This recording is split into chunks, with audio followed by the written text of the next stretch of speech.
안녕하세요. 행복한 교회 교육장 여러분, 안녕하세요. 이제 한 달간의 구역 방학을 마치고 이제 하반기 우리 더 열심히 구역 모임을 하기 위해 이제 첫 모임을 시작하려고 합니다. 그래서 오늘부터 이제 하반기 2023년도 마지막까지 열심히 모이고 함께 나누고 함께 믿음 안에서 잘 세워갈 수 있는 우리 각 구역들이 되었으면 좋겠습니다. 그리고 오늘 말씀은 어리석음에서 깨어나라 라는 말씀이에요. 이 말씀 함께 은혜를 나눴으면 좋겠는데요. 누가복음 12장 13절부터 21절 말씀입니다. 오늘은 제가 읽어드리도록 하겠습니다.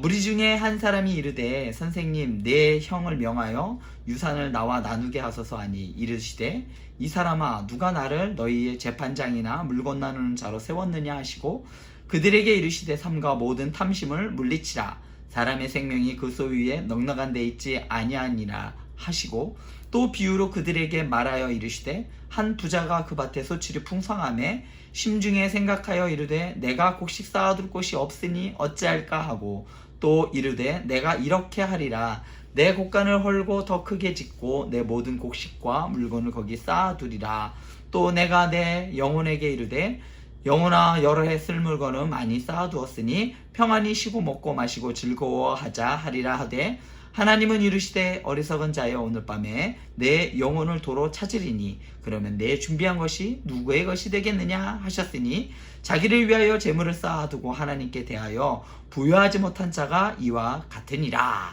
자, 이렇게 말씀입니다. 누가복음 12장 13절부터 21절 말씀인데요. 오늘 말씀 중에 한 사람이 등장합니다.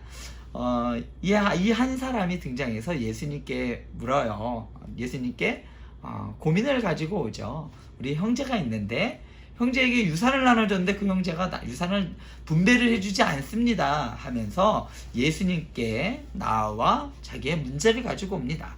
자, 그런데 이때 예수님의 대답이 참 재밌습니다. 예수님께서 뭐라고 대답하실까요?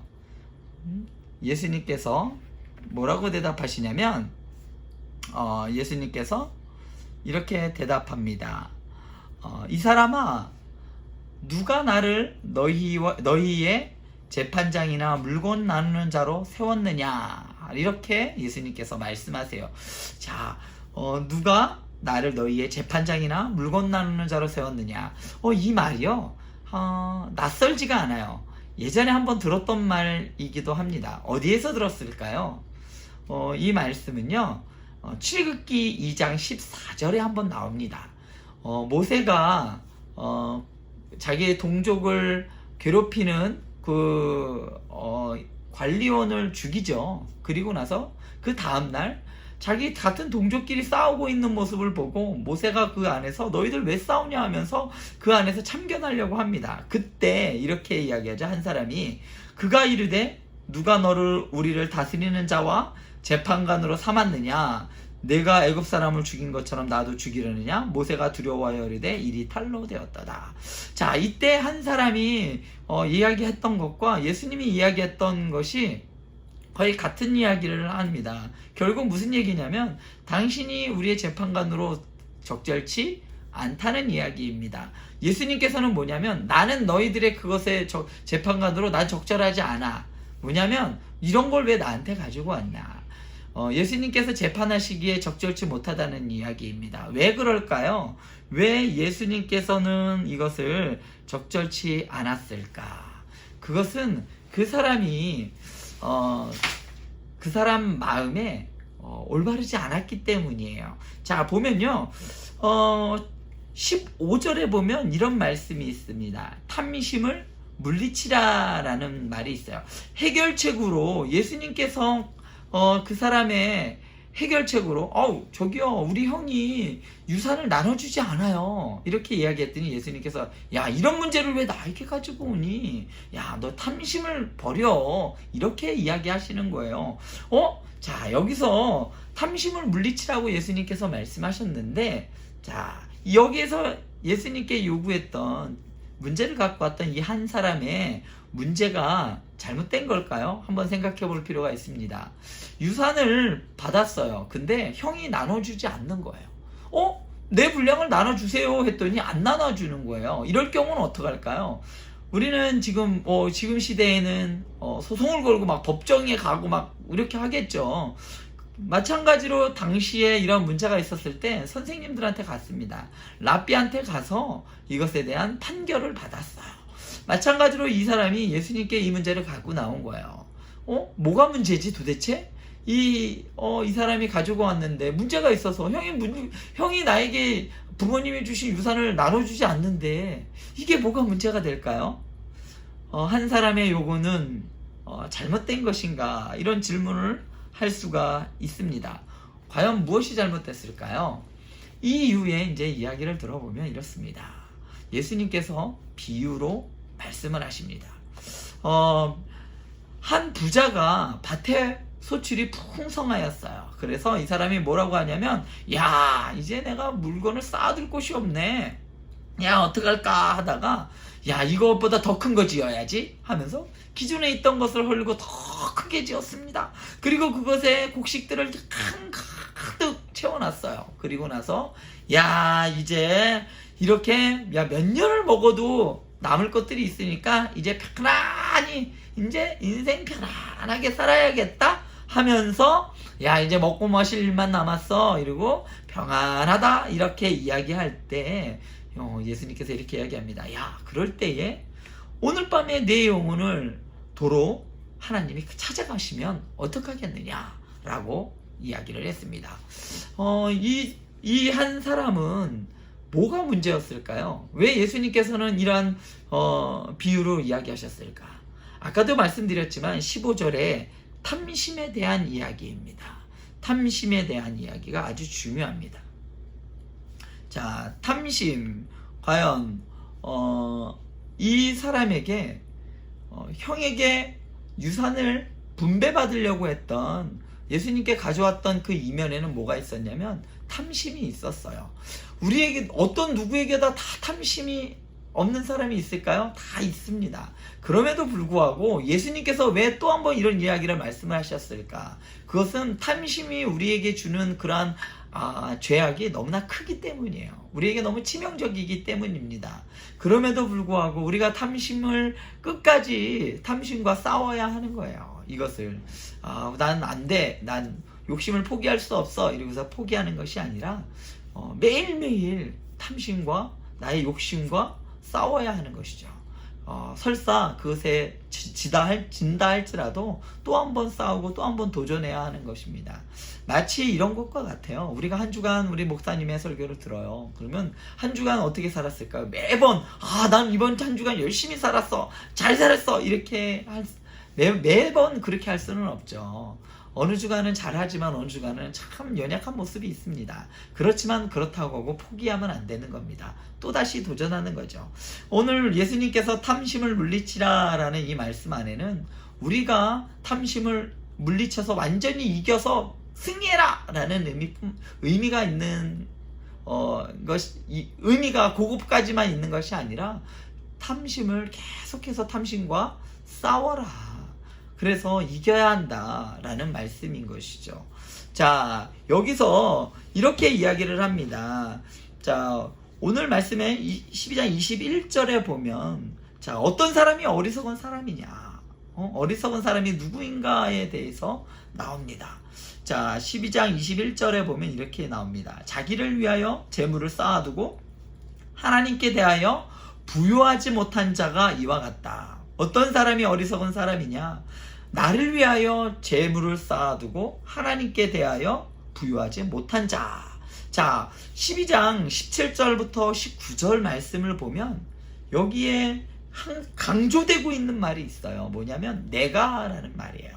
내가 곡식 쌓아둘 곳이 없고 내가 이렇게 할 것이다. 그리고 내 곡간을 헐고 더 크게 짓고 내 곡식과 내 물건을 넣어두리라. 그리고 내가 내 영혼에게 이르기를. 이 사람은 뭐냐면 내 중심인 거예요. 내 중심으로 다 세상을 보기 때문에 형이 왜 내 물건을 안 줘? 이렇게 되는 거죠. 형이 내 유산을 안 주는 거야? 이러면서 내 중심으로 보는 그 모든 것들이 다 탐심에 기반하고 있다는 이야기이죠.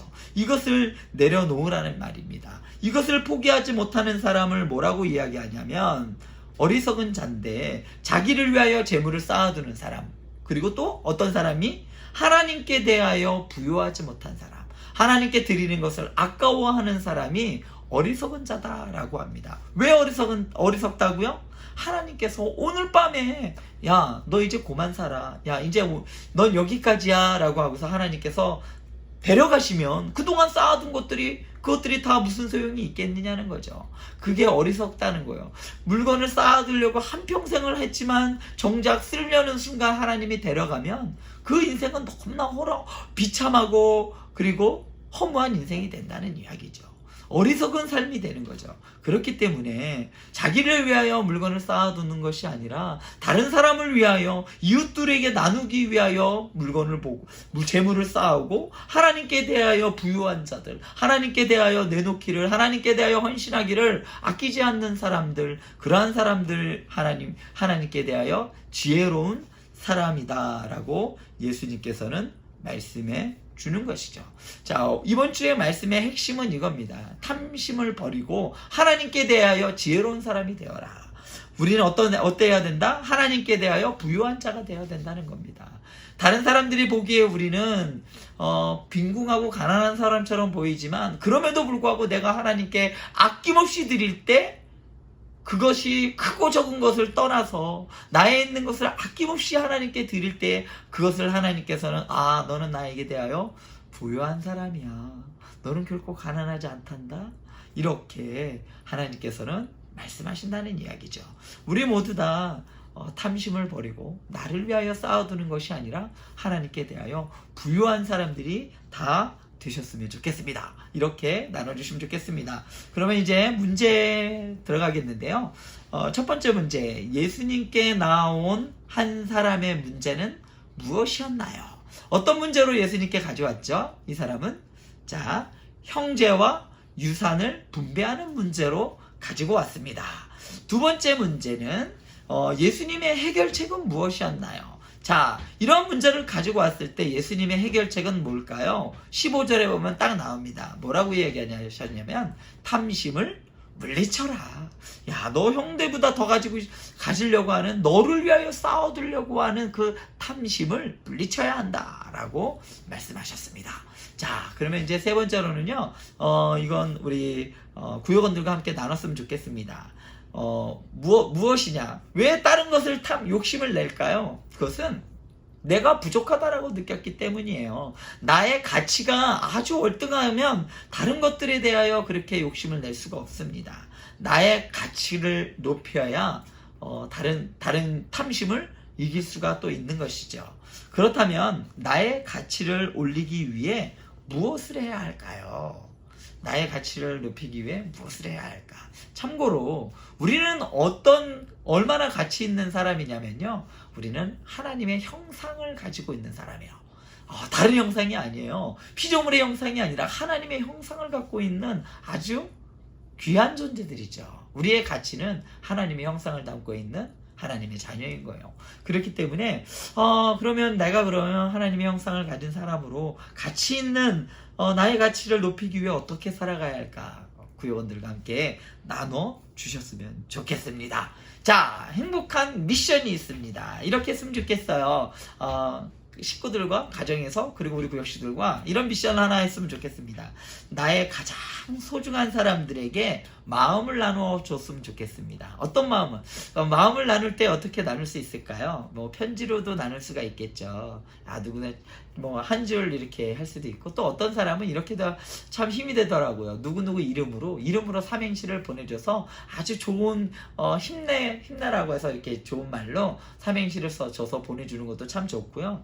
혹은 커피를 대접해도 좋고, 간식이나 또 다른 여러모로의 섬김을 통해서 나의 마음을 소중한 사람들에게 보여주었으면 좋겠습니다. 자, 이렇게 할 때 나의 가치가 올라가는 것 같아요. 예, 하나님의 자녀의 모습을 보여줬을 때 우리의 가치가 오를 거라고 믿습니다. 자, 여기까지 진행하도록 하겠습니다. 자, 말씀 나눌 때에 우리 구역 식구들과 많은 은혜 있길 바랍니다. 감사합니다. 기도하고 마치겠습니다. 사랑의 하나님, 감사합니다. 오늘 우리 하반기 첫 구역 모임을 했습니다. 하나님께서 우리 구역 식구들 모임 가운데 함께하여 주셔서 나누면 나눌수록 더 은혜가 풍성하여지게 하여 주시고 삶을 함께 공유하며 함께 세워져 갈 수 있는 거룩한 공동체로서 세워져 가게 하여 주시옵소서. 예수님의 이름으로 기도드립니다. 아멘.